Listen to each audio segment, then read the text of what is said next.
बिस्मिल्लाहिर्रहमानिर्रहीम। Basic mathematics जा classes जारी आहिनि। अॼु असांजो क्लास नंबर 18 आहे, जंहिंजे अंदरि असीं डिवीजन ऑफ फ्रैक्शन पढ़ंदासीं, यानी फ्रैक्शन जे अंदरि वंड करणु सिखंदासीं।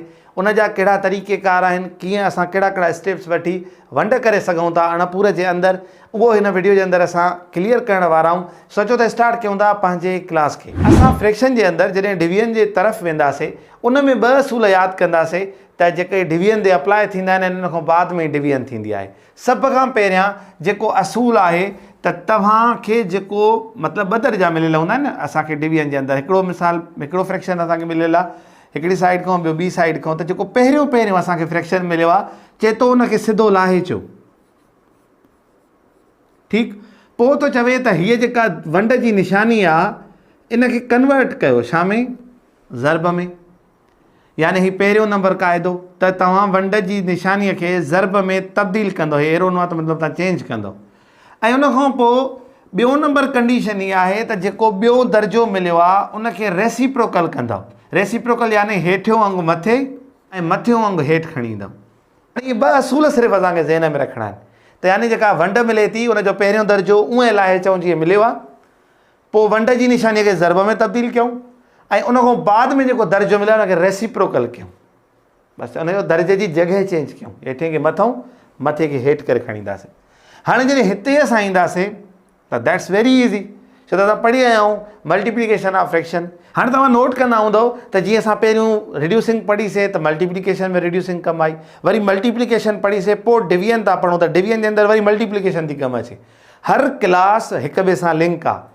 वरी मैथ जो सब्जेक्ट ई हिक ॿिए सां लिंक आहे। यानी जंहिं बि ॿार खे या जंहिं बि बंदे खे बेस न ईंदो नी, उहो कॾहिं बि फस्ट ईयर इंटर जे कॉन्सेप्ट्स खे क्लियर ई न करे सघंदो।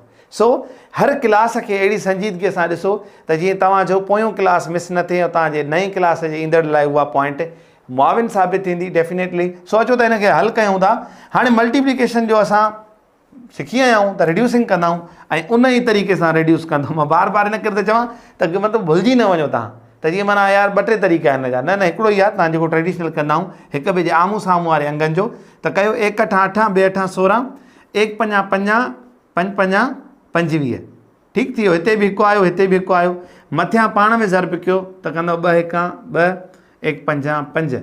ऐं प्रॉपर में आहे, असांजो मसइलो हिते ई हल आहे। असां हिनखे आंसर कंदासीं। हे असांजो जवाबु आहे।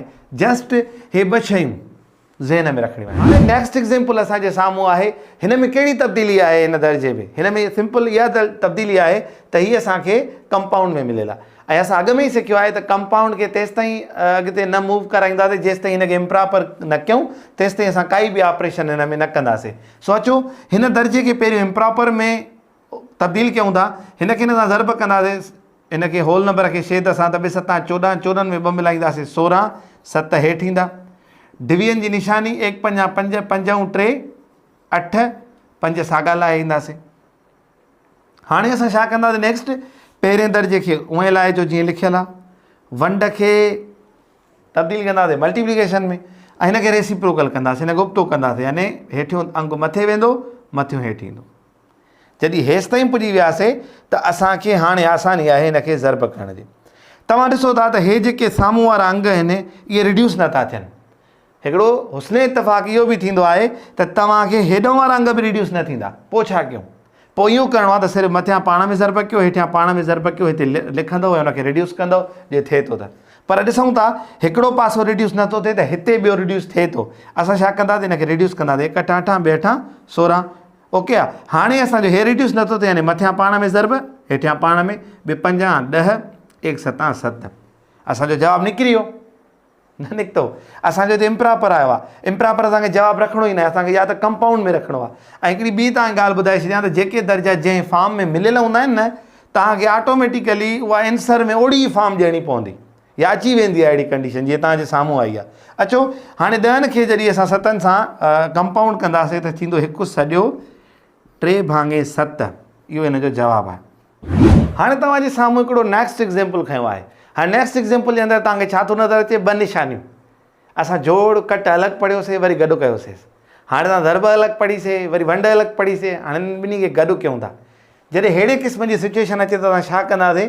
हिते हमेशह यादि रखो, जॾहिं बि ज़र्ब ऐं वंड गॾु अचनि त वंड पहिरियों कबी आहे।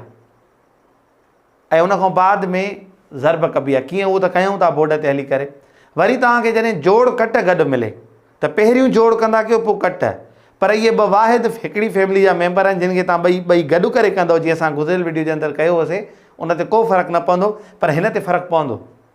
इन जे करे तव्हां हिननि दर्जनि जे अंदरि सभ खां पहिरियां वंड हल कंदो। हाणे वंड हल करण जो तरीक़ो छा आहे?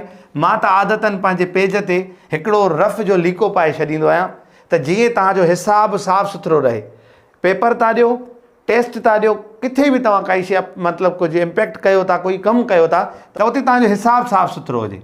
हाणे चऊं था असांखे वंड हल करणी आहे। असां छा कंदासीं? जेका शइ हल नाहे करणी, जंहिं जॻहि ते आहे उनखे लाहे ईंदासीं हेठि। ओके, हाणे असां छा कंदासीं?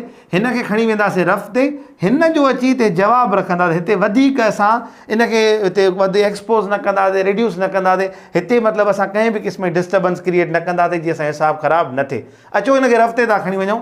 2/4 मल्टीप्लाए 2/1। मां हिते ई बसि हिनखे मल्टीप्लाए में कन्वर्ट करे छॾियमि, हिनखे रेसिप्रोकल करे छॾियमि। 1 × 2 = 4। वधीक हीअं रिड्यूस नथो थिए, हीअं रिड्यूस नथो थिए, इन करे असां हिनखे हिन सां ज़रब कंदासीं, हिनखे हिन सां।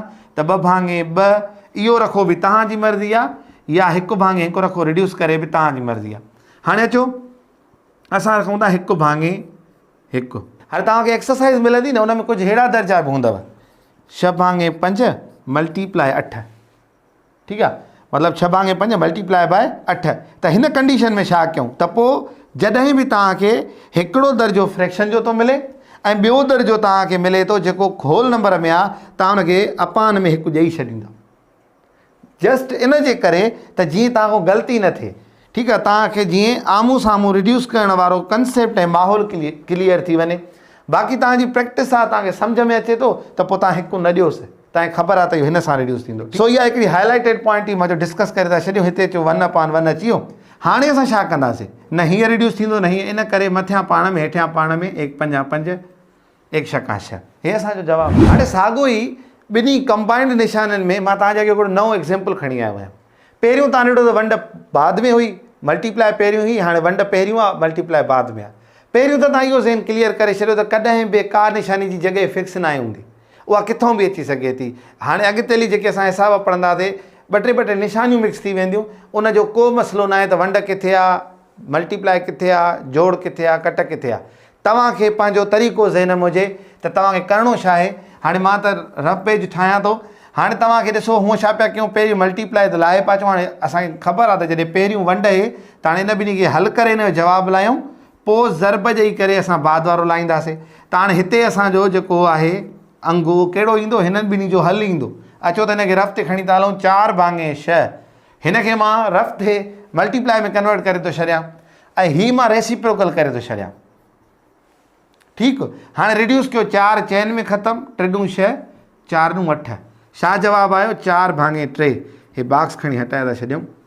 हाणे मल्टीप्लाए आहे, हाणे मल्टीप्लाए कंदासीं, 4 चइनि में ख़तमु, हे रिड्यूस थियनि कोन पिया, इन करे असां मथियां पाण में ज़रब कंदासीं त 1 × 2। हे हिते बि 1 आहे त हिन 1 × 3। हे असांजो जवाबु। ओके, हाणे इलाही माण्हू चवंदा आहिनि त मैथ में स्पीड कीअं अचे, जल्दी जल्दी हल कीअं कयूं। मां चवंदा आहियां जेको तव्हां ईअं पढ़ंदा ईंदव, कॉन्सेप्ट क्लियर कंदा ईंदव, तव्हांजी स्पीड मतिलबु ऑटोमेटिकली ग्रोथ कंदी वेंदी। सो हीअ असांजो क्लास हिते ई ख़तमु थिए थो डिवीजन जो, जंहिंजे अंदरि असां ॿई मिक्स बि पढ़ियासीं, अलॻि बि डिवीजन पढ़ीसीं। हाणे तव्हांजे साम्हूं होमवर्क आहे, इनखे प्रैक्टिस कयो ऐं पाण ई हल कयो पंहिंजे कापियुनि ते। इंशाल्लाह वरी मिलंदासीं नेक्स्ट क्लास में। तेसिताईं गॾु हुजो। अस्सलाम वालेकुम वरहमतुल्लाह।